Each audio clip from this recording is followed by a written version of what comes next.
Dalam rangka mengantisipasi tindakan kriminal di wilayah Kecamatan Simpenan Polsek Simpenan, beserta tim gabungan yang terdiri dari Koramil 22 Pelabuhan Ratu dan unsur gabungan lainnya mengadakan operasi cipta kondisi di wilayah Kecamatan Simpenan pada hari Rabu 15 November 2023, sekitar pukul 20 waktu Indonesia bagian Barat. Kapolsek Simpenan Herman mengatakan apel cipta kondisi tersebut selain diikuti oleh jajaran Polsek Simpenan juga dihadiri Porkopimcam Simpenan dan Ramil 2202 Pelabuhan Ratu, Karang Taruna Kecamatan Tagana P2BK Ormas OKP hingga Limas dengan jumlah personil sebanyak 50 orang. Tujuan apel konsolidasi Polsek Simpenan ini juga terkait menciptakan rasa aman dan nyaman bagi warga Kecamatan Simpenan dalam rangka mengantisipasi kenakalan remaja, kejahatan jalanan, dan penyakit masyarakat dengan menyusuri rute ruas Jalan Nasional Bagbagan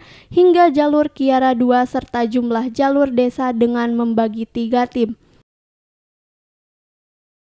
Untuk kegiatan malam ini ya, kami Kecamatan Simpenan melakukan kegiatan cipta kondisi dalam rangka kita mengantisipasi kenakalan remaja, ya, jalan-jalanan dan penyakit masyarakat.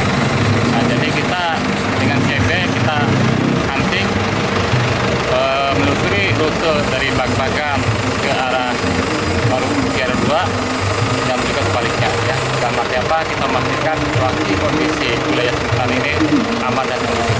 Untuk kegiatan hari ini diikuti oleh pihak mana saja, Komandan?